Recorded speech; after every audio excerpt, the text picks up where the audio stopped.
Hey guys, আজকে রাস্তায় বেরোতেই দেখি মঙ্গল গ্রহ থেকে আসা কোনো এক এলিয়েন কিসের সাথে যেন ঘষাঘষি করছে।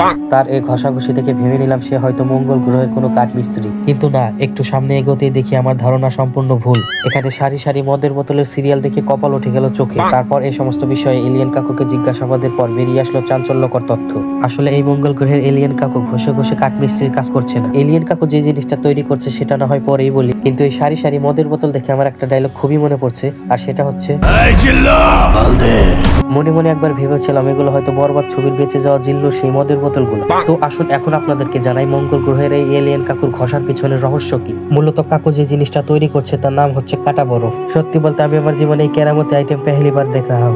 আসুন দেখা যাক কিভাবে সে এটা তৈরি করে। এলিয়েন কাকু ডান হাত দিয়ে যেটা নাড়াচাড়া করছে সেটা হচ্ছে বরফের এক টুকরো। সেখানে লাগানো আছে একটি ব্লেড যা বরফকে ভেঙে ওয়ান টাইম গ্লাসের মধ্যে দিচ্ছে। বরফ দেওয়া শেষে এবার এলিয়েন কাকু একটা মদের বোতল হাতে নিলেন। এটা কি আমি জিজ্ঞেস করায় কাকু বললেন এটা হচ্ছে মঙ্গল গ্রহের কিছু ডিগ্রি প্রাপ্ত শয়তান এলিয়েনের তেল।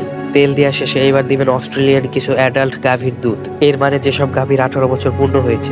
তথ্য সূত্রে জানা গেছে প্রাপ্তবয়স্ক গাভীর দুধ দিয়ে মিক্সিং না করলে সেই মঙ্গল গ্রহের টেস্ট থাকে না। টেস্ট হয়ে যায় উগান্ডার মধ্যপ্রাচীর শহরের শরবতের মতো। দুধটি সুন্দরভাবে মিক্স করে নেওয়ার পরে এবার পালা একটি ফলের রস দেয়া।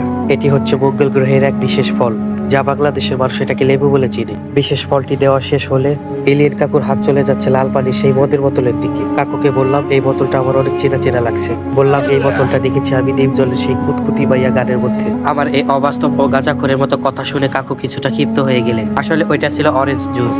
আর এখন যে জিনিসটা দেওয়া হচ্ছে সেটা হচ্ছে 1977 সালের হারিকেন ধরানোর কেরোসিন তেল, যা এটার টেস্টকে 245 গুণ পর্যন্ত বৃদ্ধি করে। এইবার দেওয়া হবে মঙ্গল গ্রহের কিছু লাল ইটের মিক্সিং গুঁড়া, যা বাংলাদেশে সবাই এটাকে বিপ্লবন বলে চিনে। শেষমেশ 70,000 বর্গ কিলোমিটার কারেন্টের বৈদ্যুতিক খুঁটি নামিয়ে নাড়াচাড়া শুরু করলেন এলিয়েন কাকু।